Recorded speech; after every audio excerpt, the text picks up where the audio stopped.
We Americans are aware of what's happening in Cambodia and South Vietnam because this country has a big stake there. But Bangladesh is a different case. There is no major American involvement or commitment there, nothing which approaches the needs of that young, impoverished nation. And so the memory of what happened there may already be growing dim in many of us.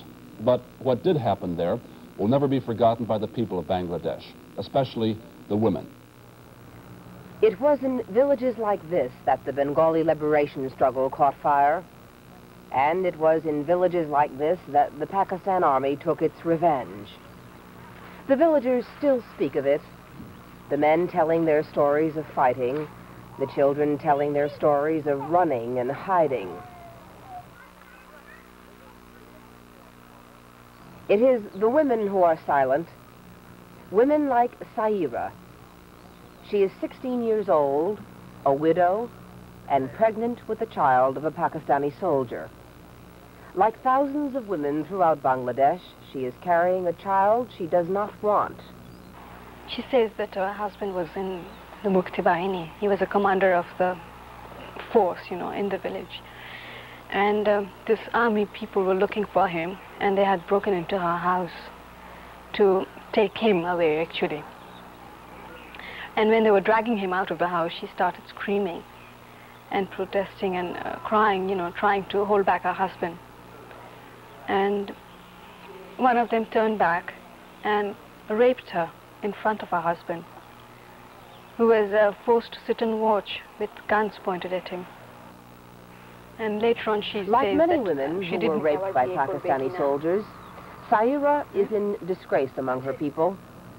Her parents take care of her, but they are certain that no man will ever marry her.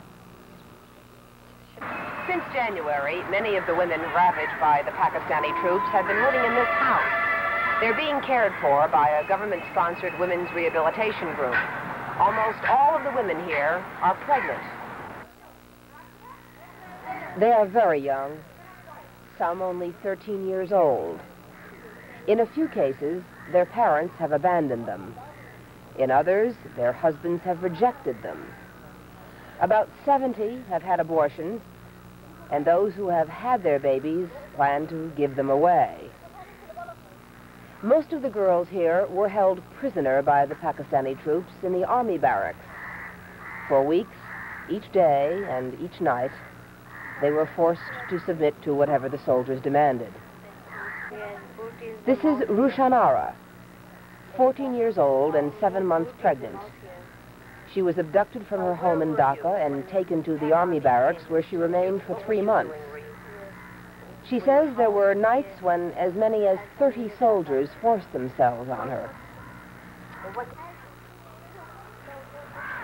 Sheikh Mujibur Rahman has said that these women are heroines. But politics, the war, and even the liberation are not really the concerns of these women. They are the innocent victims of war, and the children they bear will share in their grief. This is Liz Trotta, NBC News, in Dhaka, Bangladesh. Many of the soldiers who attacked those women are among the 100,000 Pakistani prisoners of war held by India. India has offered Pakistan what it calls unconditional talks